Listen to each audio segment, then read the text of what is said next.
Join me in welcoming Lyle Larson to our part of the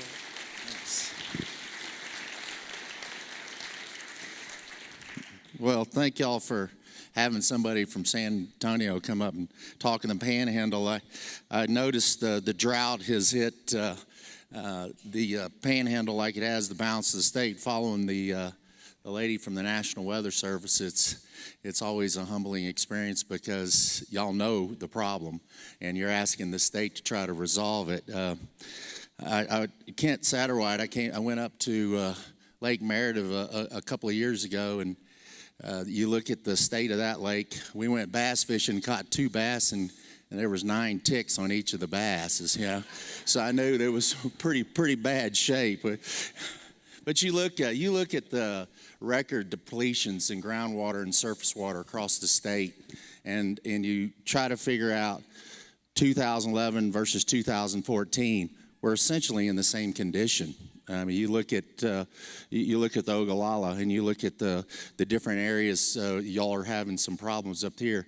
That's the same problem across the state. We have not recovered from the drought, and the scariest aspect of that is you listen to the climatologists, the National Weather Forecast. 10 of the next 15 years, it's going to be significantly dry. So we've got to alter our strategy. You look at all of the reservoirs west of I-35. The closest one in San Antonio, we've got about 4% of the water in Lake Medina. You look at the iconic picture of Lake Travis right outside of the Capitol, and you can see that we have not recovered in that area in the Highland Lakes going back into the hill country. Then you go to Lake Spence and Lake Thomas out by San Angelo, same thing. They're completely dry, or OHI, you have less than 20% of the inventory capacity in that lake. And then you go out to Lake Meredith up in this part of the country. CE asked me to talk about a couple of different strategies people are looking at across the state. One of them is how we store water in the state of Texas. And then the second one is desalination and looking at the horizon in that technology and where we're going. If you look at the evaporation, 50 to 60% in 2011, we were losing, and I like to use the Lake Travis model, where we lost more water to evaporation than we actually used. And you lose 207,000 acre feet of water to evaporation and use 166,000 acre feet of water. You got a problem. Nobody west of us and very few people east of us store water on the surface. They're not building surface water reservoirs anymore. And the reason being is they've seen that. Who in this room would invest $100 million, $200, $300 million on a project where you lose 50 to 60% of your revenue stream to an evaporating source? I mean, that's essentially what's happening. You're losing. It's a non-revenue source, and it's evaporating. Nobody would invest in that. And so people are looking at the idea of aquifer storage and recovery. There's 3 of them in the state of Texas right now. The one in El Paso has been in place for about 15, 18 years. They take their effluent, they pump it out about 5 miles, and they drop it into an aquifer. There's not a lot of filtration because of the way that aquifer is set up, but they store it, and their injection zone and the production zone is separated by about 300 feet, and they pick up that water about 3 years later. They track the isotopes and they pull it back up. I encourage you to drink a lot of iced tea when you go to El Paso. You know, they're cleaning their water, and that's probably the first direct reuse we have in the state. Everybody's talking about in Big Spring, and there's a lot of notoriety of that. El Paso's been doing it for years. Second one is in Kerrville, Texas. They take river water and they store it underground under the city's footprint. It's about 3,000 acre feet. They're looking at doubling that capacity. And the last one is in San Antonio. They built it about 5 years ago. Only took 6 years from start to finish. and they're storing 100,000 acre feet of Edwards water, their winter allotment, and they store it in the Carrizo aquifer. What happens is when you do, because of the molecular difference in the water, a plume is created. So you've got a separation. You can inject the water in and then pull it back up without having to treat it. The largest ASR in the country is in Las Vegas. They got about 360,000 acre feet of water stored under the city of Las Vegas. They take the water from Lake Mead during the winter, and then they store it, and then they pull it out and use it during the summer, and then they go ahead and top it off the subsequent winter. There are ASRs all over the country. We've got over 130 of them now. There's 26 of them in Florida. They're building 15 more, and I think that's what we need to do in Texas. We've got 29 surface water reservoirs on the state water plan.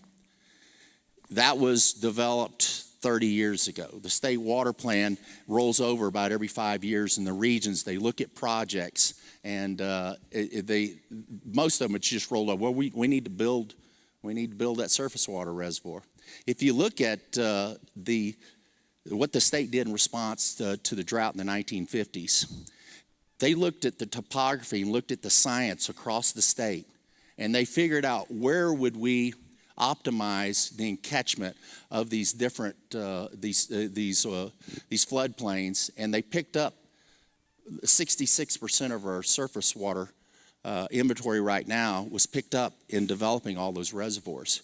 You have a diminishing return now as you go in and build additional surface water reservoirs. You're scalping water from some of the ones that are existing. Not all of them, but some of them. I challenge the state to look at every one of those surface water reservoirs and see if we can store that water underground versus storing it in a surface water reservoir. It just makes a lot more sense. And if you look at the environmental and the political issues, you don't have any. San Antonio has 100,000 acre feet of water under 3,400 acres of land. They control it, and there's a plume, and you just manipulate it, and you harvest native water, and then you inject water in this zone, and you protect it.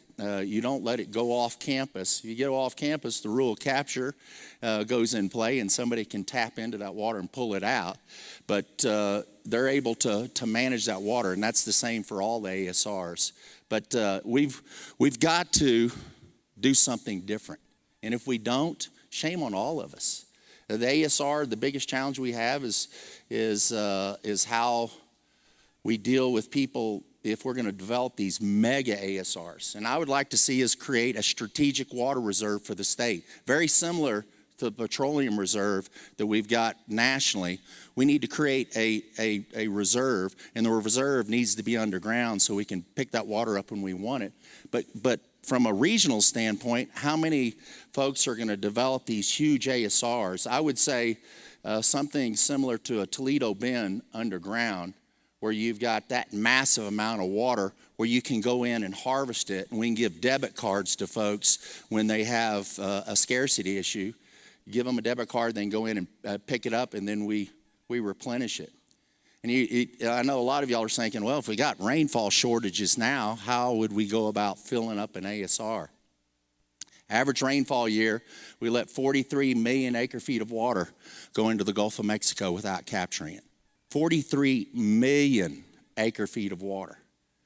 People on the West Coast and on the East Coast, they don't let that happen. They've got straws in the river, they're pulling it up, they're treating it, and they're storing it underground. They're doing off-channel reservoirs. In Texas, we're just letting it go. Now, we've got environmental flow considerations that we have to address, but that's fractional to the volume of water that we're releasing. And so we do have resources. A lot of it has to do with transportation, because the vast canopy we've got in the state, we've got to move water to the west, and that's where your cost goes up. But I believe that we've got to start, the state needs to help facilitate that with multiple regions in developing these strategic water reserves along the coast within 40 to 60 miles of the coastline. The reason I say 40 to 60 miles is it's proven that the Carrizo-Wilcox is conducive to holding water, or water outside of the native water in those aquifers. So we could store water in the Carrizo, but we could also potentially store a lot of that water in the Gulf Coast aquifer. And so over the next couple of years, we're going to do comprehensive analysis to all of the aquifers in the state, which ones will hold water and which ones we might have a problem with the water leaching out and not having the ability to recover it. There's 11 ASRs now being looked at in the Dallas Metroplex area. Dallas sits on a 1,000-foot cone depression that we could potentially store a massive amount of water. You look at 2011, all those lakes were drying up in Dallas, and we were having a lot of shortages. Well, if you can imagine, we can store the water under the city of Dallas instead of putting them in those surface water reservoirs. Then you've got a strategic reserve for that area. And so we've got to continue to work that. The legislation that I had filed dealt with how you would work the issue with groundwater districts. So if you own a lot of land, and Jason represents the folks in the High Plains area, and somebody wanted to develop a huge ASR, the rule of capture, how do you mitigate the issue with rule of capture? You give them a banking fee. If somebody has the ASR under their property, you either give them some of the resource or you compensate them monetarily for storing water under their property. That's how it's being done in a number of other states. So you can offset the rule of capture. The other thing is, in the city of Dallas, like the city of Kerrville, like the city of San Antonio, like the city of El Paso, what they do is they own the land, or by ordinance, they restrict access to the water because they either own it or the city restricts any wells being drilled in the area. So hopefully we can get beyond that and work through the issue of, once we recognize the aquifers that are conducive to this, sit down with the groundwater districts and develop some kind of regulatory pathway for these ASRs to be developed. The second aspect is, where do we get new water? Well, there's a lot of discussion about recovering a lot of the effluent out of the wastewater stream, and I think everybody's doing a pretty good job of that across the state. I visited with the large public utilities in Houston and Dallas, San Antonio, and Austin, Corpus. All of them are getting more and more aggressive about using it, and in West Texas, you're going to start seeing a lot more direct reuse, where we're going to just turn it back around and put it right back in the system, blend it with the existing water. 70% of the water that Houston drinks comes down the Trinity River, and it flows into Lake Livingston. And that in-stream flow is the effluent from Dallas. So drink a lot of iced tea when you go to Houston too. You know, that's, if you look at it. So everybody there's a psychological impact when we start talking about using that wastewater stream and the value of it. Most of the in-stream flows in the state, in the rivers, if you look at it, at least in our part of the country, come from the bed to banks, and people are just releasing their wastewater, and that's what gives us a steady flow of water. We need more water than that. We've got 1,100 new people coming into the state every day, and we've got so much pressure on our resources, we've got to get new water. There's three different ways you can get new water outside of your wastewater stream and existing resources, both in groundwater and surface water. One of them is you can go to the coast and you can pull out water and you can start treating it. They're doing that all over the world. Our military does it every time they're deployed. They go into an area, they put a small desal plant in because they know they'll have certainty in getting water for the troops when they go into an area. Plus, they can control the quality of the water. It's in the past, it's been prohibitively expensive, though. You're looking at the Gulf of Mexico. It's about 36,000 parts per million to treat, and the energy cost to drive it through those membranes, it just costs a lot of money. The second area is the brackish component in the aquifers below Texas. we've got somewhere in the range of 2.7 to 2.8 billion acre feet of the bad water. 10 years ago, it was called the bad water. Then it was called that salty water, and then the brackish component. Now it's the new horizon for Texas.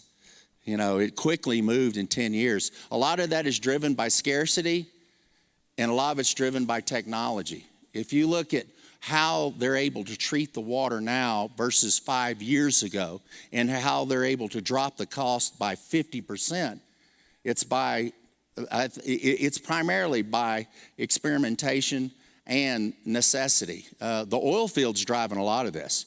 They're able to go in and treat water at 15 to 20,000 parts per million and drive it to 600 parts per million, less than $2 a barrel, you know, which is lower than their disposal costs in a lot of areas for the transportation and the disposal costs in these saltwater disposal wells. So using that and using the technology transfer over into to the potable water, you're going to see a lot of people embark on developing a robust desalination. The city of El Paso, again, I keep going back to those folks, and I'll continue to go back with them because they have 9 inches of rainfall and a huge population. They have to use best water management practices because they have no other choice. But they've got the largest one. That one's a sort of an anomaly. They built it at Fort Bliss, and the reason the troop movement out of Europe, when they moved the folks back, they wanted to make sure if they moved them out there, it's a great training command because you've got all this unencumbered space and airspace above it, so you can do a lot of great training for the military, but you got a water problem. So they built this desal plant. It's 27.5 million gallons a day is the capacity of it. And they don't run it on a regular basis at full capacity. They'll run 1 or 2 skids just to keep it operational. But they have their strategic water reserve. They can just turn that thing on and run it, and they can make sure that they have water available to them. Down in the valley, there's 6 plants or 7 plants down there. It's cheaper to treat desalinate the brackish component of the water than it is to take the river water and treat it and put it into a system. Brownsville Public Utility has 7.5 million. They're going to 12.5 million gallons a day. Then some of the water providers down there in North Alamo, they've got 5 plants running at 250,000 gallons to 2.5 million gallons a day, various plants. And they're getting their water down to about $1.65 per 1,000 gallons, which is pretty cheap if you look at it from that perspective. San Antonio announced about a year ago, and they formalized those plans earlier this week, that they're going to, or the end of last week, they're going to build a 50 million gallon a day plant, that they're going to basically bank on the technology. And how they're getting the cost down is the pre-treatment of it. In the past, we've configured these in reverse osmosis, these membranes, to drive all the water through it. Now they're treating it. They're pre-treating it with micro and nano filtration. They're hitting it with steam, and they're using these other technologies before they hit the expensive aspect of it. And they're able to knock out a majority of the chlorides before they hit the membranes. And so if y'all look at it, look at the pre-treatment strategy. That is the key, because that's going to drive your cost way down. And because of the affordability of it, more and more people are looking at what are the challenges we have. Well, it's the groundwater districts. You know, the groundwater districts have filed a bill so we could just sit down and start navigating through it. Nobody has modeled the brackish component in the aquifers across the state. And nobody's even contemplated it. Like I said, 10 years ago, it was the bad water line. Nobody even thought we'd be getting into it. But if you look at it, one of the concerns is the connectivity between the good water and the bad water. What kind of impact, or will there be an adverse impact if we start harvesting this water? Will you start seeing the freshwater column start dropping? Or will there be some kind of blending or commingling of water so it diminishes the quality of our water if we do that? If you look at the way the aquifers are set up, on the most part in the state, you've got a geological feature between, or you've got a barrier between the two, and you're not going to have that kind of problem. But we're going to have to work through that. So the idea is to sit down and look at all the highly productive brackish zones in the state, identify them, sit down with the groundwater districts, and develop some kind of strategy so we can go in and start exploring and harvesting that water. Most of that water's not going to go to the ag interest. The reason being is there is a significant cost to it. But it will go to the communities, the population centers, the industrial base of the state, where we can use that water in lieu of coming out and cannibalizing water out in the rural areas. So you'll see a lot of the communities, that's going to be their backup supply. But we've got to figure out how we can get a 30-year permit. And one of the issues is in the state of Texas, you can't get more than a 5-year permit for developing water resources. If you're a major city, that is a huge impediment. You've got to be able to amortize your investment. If you're going to build a $300 million desalination plant, you got to make sure that you can recover the cost of your plant to your ratepayers, or you're not going to make the investment, and most likely you're not going to be able to get financing for it. So we're going to have to sit down and try to figure out some kind of way, not identify a timeline, just how long it's going to take us to pay for that plant and develop that long-term permit. But we'll have to go through a process of modeling that water in some capacity. So if the city of Dallas or City of Austin or City of Odessa, or anyone that's looking at a large desal plant is going to have to go out, sit down with the groundwater districts, model the groundwater in the brackish component, and then figure out how we can work this deal. To say that we're not going to give access because we're unsure about it, it's not an answer. I'll go to another state. Florida's got 140 desal plants. We've got a handful. People are doing it all over the world. And in Texas, we have a lot of resources. We're going to have to start tapping that now. Instead of going into the traditional aquifers, go into the Santa Rosa and pull that water up. You've got salty water, and if you've got, you can go in there and treat that water now. 5 years ago, you look at the salinity of that water, people would say you wouldn't go in there and get it. Now you will. It depends on, how bad you need it. But you're going to see people coming, not this far west, but coming into the near west of our state, and they're going to start picking up some of that water. And you'll see, I think, a huge increase in the number of desalination applications across the state. What's the other area we can get fresh water? What is the other area? It's those states contiguous to us. Not in New Mexico, they don't have a lot. All we do is fight with those guys in the courthouse. But in the southeastern part of Oklahoma, there's a huge volume of water that the Metroplex area has gone after on a number of occasions over the last decade, and we've ended up in the courthouse unsuccessfully. And then you look at the southwestern part of Arkansas. There's a huge volume of water that's available there. And then in Louisiana, in the basins there, and on their side of the Sabine, there's just a tremendous amount of water that Texas can access. The last time we've gone into Baton Rouge and started talking to them about their water, we built Toledo Bend. It's the last time. We've got to go back into Baton Rouge, Little Rock, Oklahoma City, and Santa Fe and start working with their neighbors, because there's a lot of mutual interest. It was interesting that in the drought of 2011, Altus Air Force Base, which is about 120, 130 miles from here, or from Roberts County, and I'll use that as a marking point because that's where some of the water came down to address some of the issues in Amarillo and Lubbock. But you look at that, and you look at moving water to Dallas, it's 350 miles, and there's been projects that people have talked about in developing that. But if you look at the logistics of it, if you want that water in southeastern Oklahoma, there's going to be a give and take somewhere. If they're gonna open their gate, they're gonna want us to open their gate, our gate, and it's gonna swing both ways. If you've got water, you're gonna have to trade it. And so we're going to have to start thinking outside the box. We're going to have to start looking at 50,000 feet or at satellite imagery. What is the best way to address our water shortage?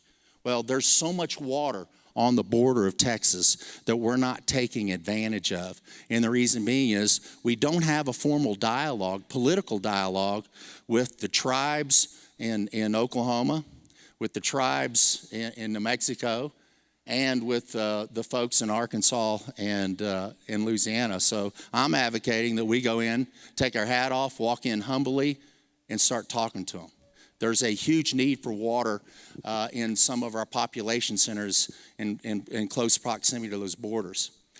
The other thing is I could file a bill that for every football player the state of Oklahoma recruits out of the state of Texas, we get 10,000 acre feet of water. That I think we'd probably get their attention because that's most of the content of their football programs are the good football players. We're educating them and we're teaching them their skill set and they're getting the benefit of it. Don't tell T. Boone I said that.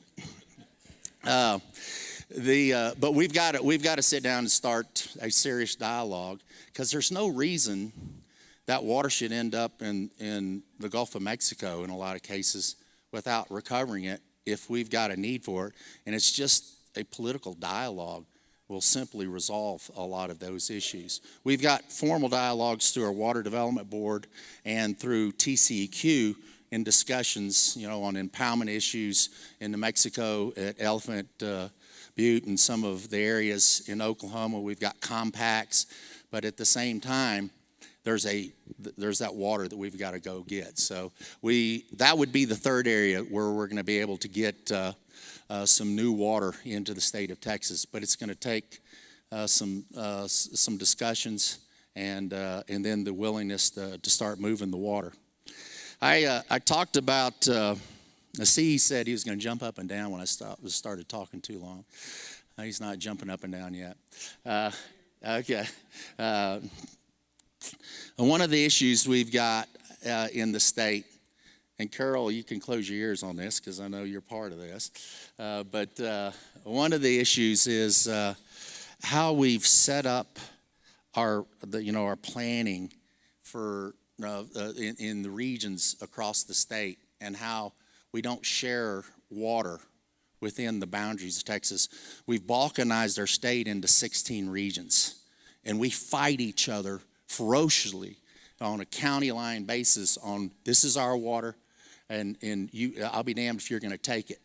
And you look at it, you need to back off and say that's a great planning process because we're looking at local needs and then developing resources to fill those local needs, but you're not going to develop the big projects that everybody can benefit from. That makes a lot of sense because they might cross 3 or 4 regions where everybody can share the resource. And there is if you look at the value of it, there's economies in scale in developing those projects versus having isolated regional projects built.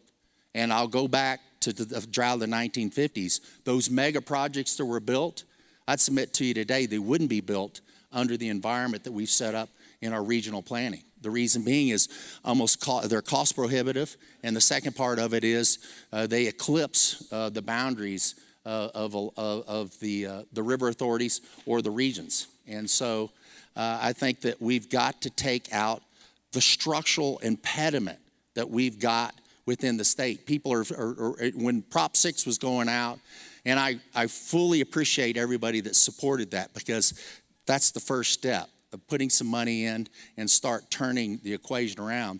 But saying that, we've got to develop a strategy where we can work together and develop the project. So I think that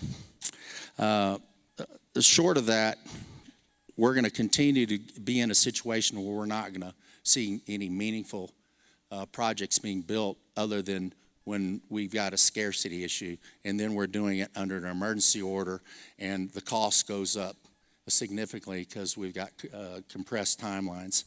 I see the hook over here on the right, so I'll at this point I'll ask anybody if anybody's got any questions. Yes, sir.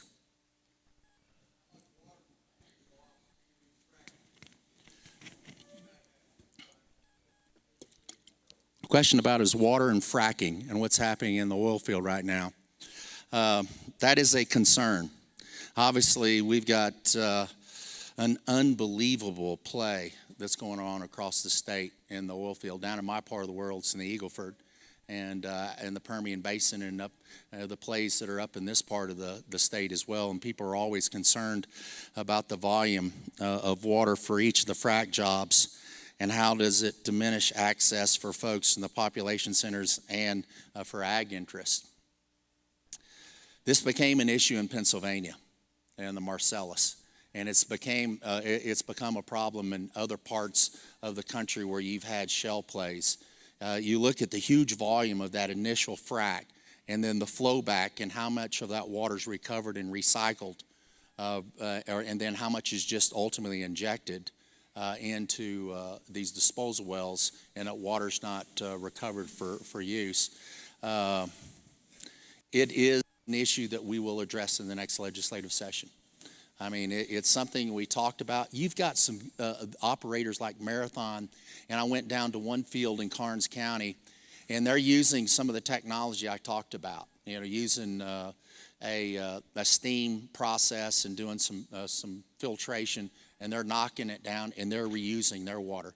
They're about 10,000 barrels of water in that field on a daily basis, and they're treating about 2,500 barrels of it. And their cost for disposal versus treatment is the same.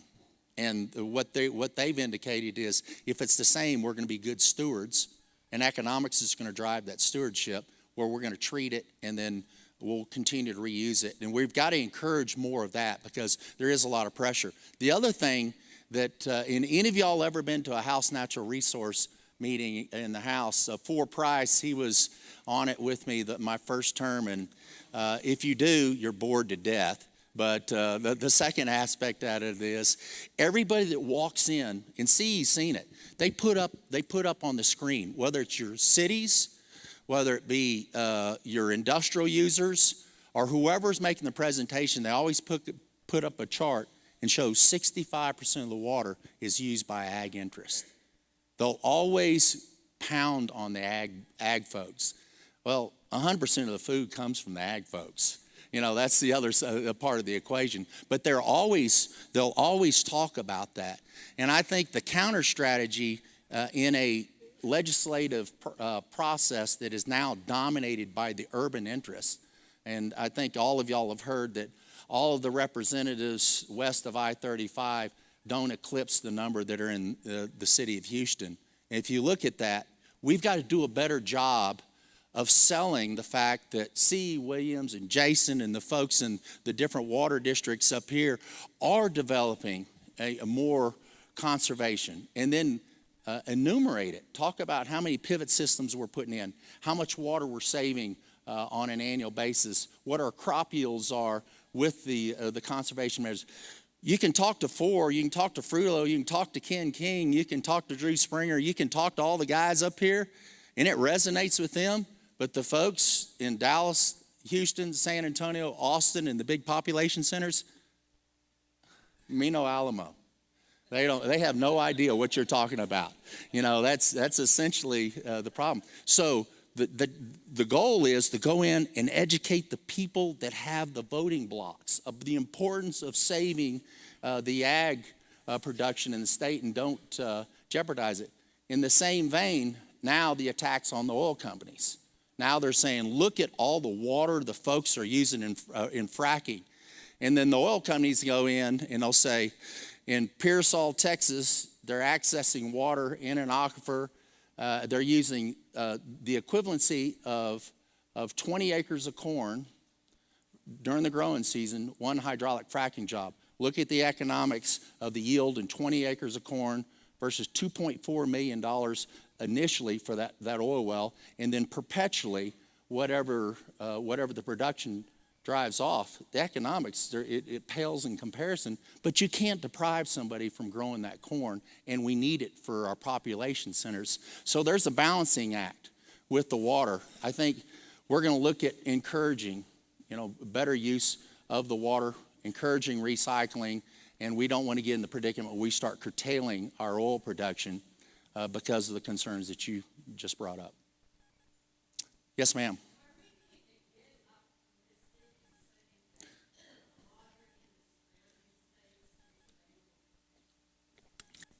Very optimistic right now. But, didn't you wake up feeling good today? You got to be optimistic.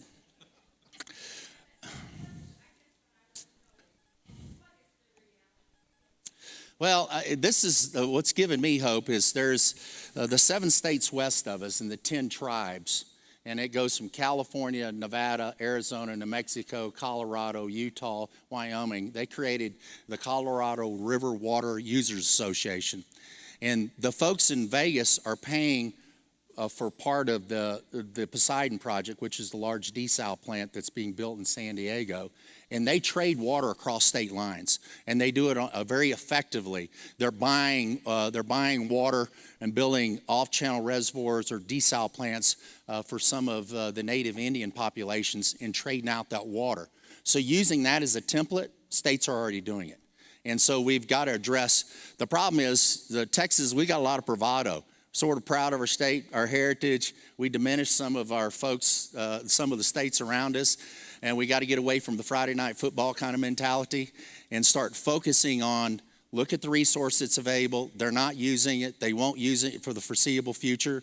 And then you walk up with a checkbook and start buying some of that water. And it's just a matter of sitting down and working out. I have a lot of confidence in mankind that you can sit down and on a reasonable platform, we're able to address that. We've already got water deals with Louisiana, Toledo Bend. They get 1 million, we get 1 million acre feet out of the Sabine. And so it's just fostering further development in that state. The Sulphur River in Arkansas, there's already access for some of that water. It's basically codifying access to it through some agreements and some of the other water. But the southeastern Oklahoma water, I think our biggest problem is we've gone to, Tarrant Regional folks have gone to Oklahoma, and they've gone in and tried to work the deal out with the folks at the Capitol. I would submit to you that the tribes in most of these states have, through treaties, have more control of that water, and that's never been reconciled between the state of Oklahoma and the tribes. We got to sit down with the tribes and the state of Oklahoma and start figuring out that. Thought about we would do is I'll get Fuller Price to file this bill. Hey, you're good at this. The first 3 casinos, if they are ever built in the state of Texas, will be built no further than 10 miles from the Red River. I think so. All that money that's flowing out of Texas will stop and it'll be spent here. I think they might start talking to us about their water. But there's a lot of things that you can start negotiating. Whether it be electricity, whether it be recreational aspects of it. But there's a lot of things we can trade. But we've got to sit down at the table to start talking about it before we're going to have access to it.